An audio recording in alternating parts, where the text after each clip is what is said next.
Kitab Yesaya. Kitab Yesaya adalah kitab yang terpanjang dalam Alkitab. Rupanya sekitar separuh dari kitab ini ditulis oleh Yesaya sendiri atau oleh murid-muridnya. Sekitar zaman Yehuda terancam bahaya dari Asyur.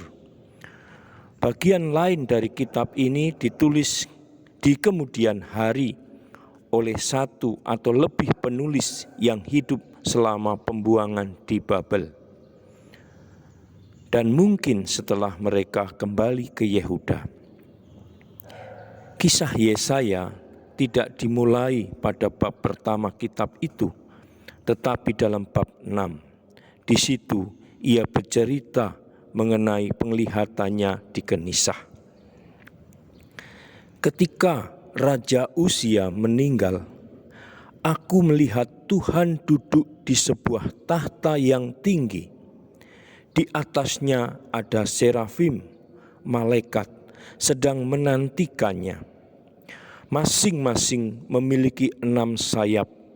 2 sayap untuk menutupi mukanya, 2 sayap untuk menutupi kakinya, 2 sayap lagi untuk terbang. Mereka berseru seorang kepada yang lain, "Kudus, kudus, kuduslah Tuhan semesta alam. Kemuliaannya memenuhi seluruh bumi." Karena suara mereka, Kenisah dipenuhi oleh asap. Kemudian aku berkata, "Aku binasa. Aku adalah seorang yang najis bibir dan tinggal di antara bangsa yang najis bibir. Sekarang aku melihat Raja Tuhan semesta alam." Kemudian salah seorang serafim terbang kepadaku dengan bara menyala di tangannya. Bara itu diambilnya dengan sepit dari mezbah. Ketika ia menyentuh mulutku dengan bara itu, ia berkata, "Lihat, ini telah menyentuh bibirmu, maka kesalahanmu telah dihapuskan dan dosamu telah diampuni."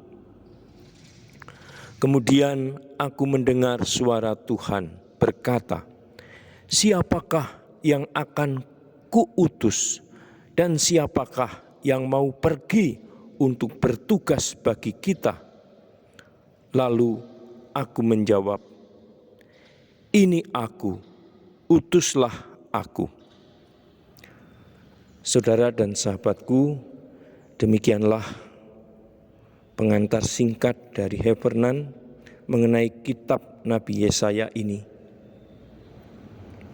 Dan tentu pengalaman Nabi Yesaya bisa kita renungkan untuk diri kita masing-masing sebagai pengikut Kristus di zaman ini. Ini aku, utuslah aku. Salam. Tuhan mencintai kita semua dengan hati yang berkobar.